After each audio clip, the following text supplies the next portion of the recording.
Did JFK take LSD provided by Tim Leary and Richard Alpert? Only Richard Alpert is still alive. In fact, his name is now Ram Dass. He's the author of numerous spiritual books, including Be Here Now. He agreed to meet with me in Woodside, California, to talk about Tim Leary, LSD, and JFK.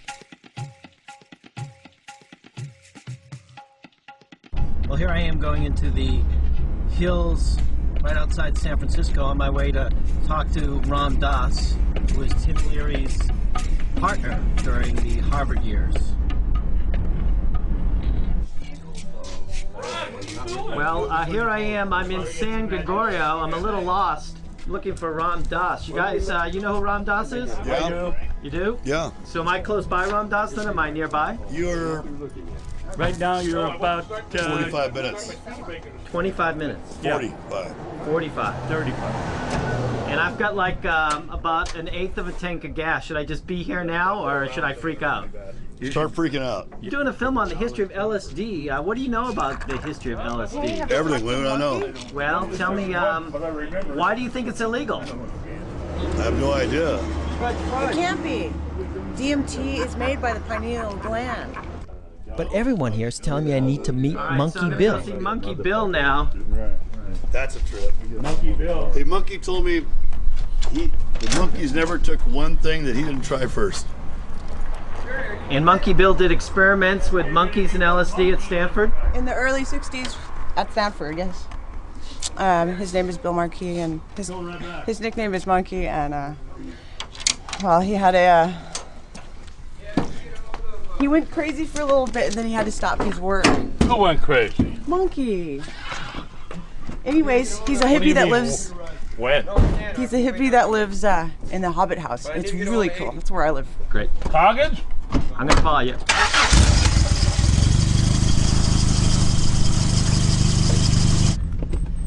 All right, so I'm following this lady. She says she knows somebody who experimented with monkeys and LSD. So I'm gonna follow her to see Monkey.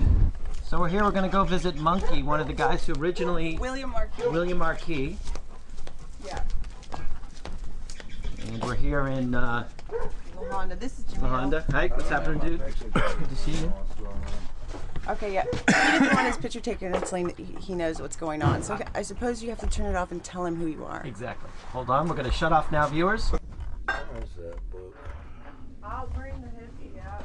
Well, I had like contracts with the DEA in case they found a drug on the street that they couldn't identify. They'd run it through the behavioral tests that I'd set up. This is my PhD thesis. Which was on? It's on hallucinogenic drugs, behavioral effects. What year did you write this? I got it in '74. Hey, Mojo. You worked with LSD and monkeys in 1974 at I was out here in the backyard. Stanford University. 75, 76. You did it out in the backyard. Eventually, I brought the monkeys out here. That's why they call me Monkey Bill, I guess. And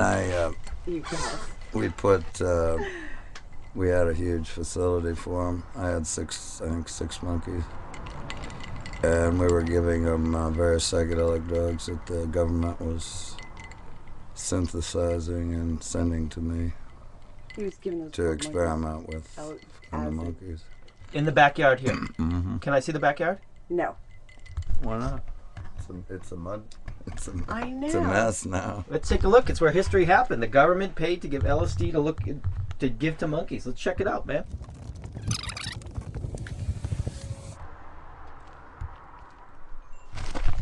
Not much to see now. The cages were all in the back through here. The cages were all in the back.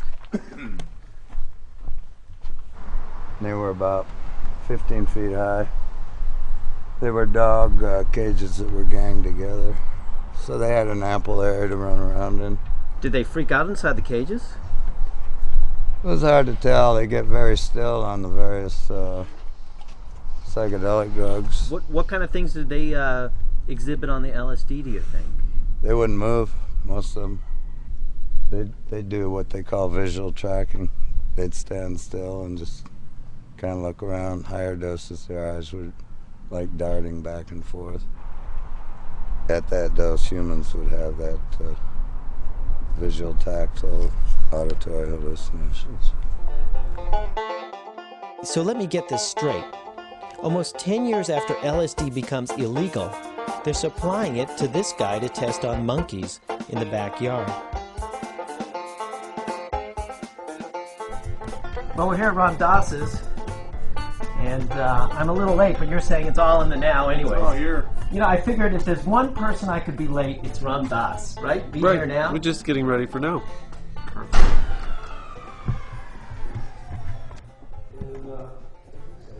We're contemplating it now. Again. 4 years ago, Ram Dass suffered a stroke. His speech is severely impaired, and he must use a wheelchair at all times. What makes this clear, odorless drug of interest and of such concern to the government? Well, they deal with power, and LSD is powerful. Do you think JFK took LSD? Yes. What makes you lean towards that? First of all, his brother, the senator, that I heard, the roof went through there. The government weapon department wanted to know if this was a useful weapon. It's funny that they should weapon and we should a doorway towards God.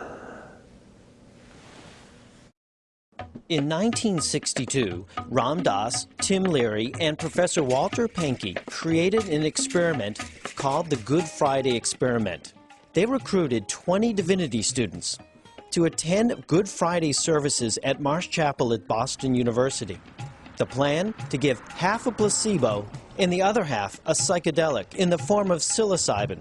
I tracked down one of the original 20 participants, who is now the president and dean of the seminary where Tim Leary originally recruited these divinity students from. The president of the Andover Newton Seminary, who is one of the original 20 of Good Friday.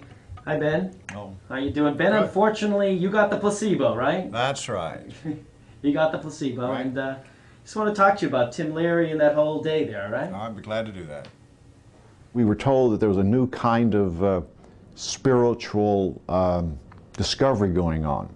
And so one evening, a group of us students went into the student lounge, and this handsome, well-dressed Harvard professor, who we later found out was Timothy Leary, talked about some new discoveries that he had found. They weren't called drugs in those days, but a substance, a mescaline, I think. And that I remember him saying, this is sort of like Columbus. We're going on a new voyage, a voyage to a new country that we have never been to before, and thought that this would be a new breakthrough for humanity. Now you need to remember, this was before the drug culture, this was before all the upheavals about Vietnam. Good Friday came in 1962, and we went to Boston University, into the chapel in the underneath Marsh Chapel, the smaller chapel.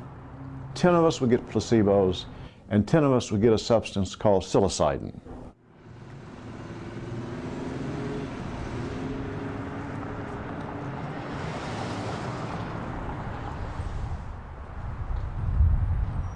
Excuse me, are you the dean of the Marsh Chapel? The dean of the Marsh Chapel. It says reserved for the dean of the Marsh Chapel. That must be you. You're right.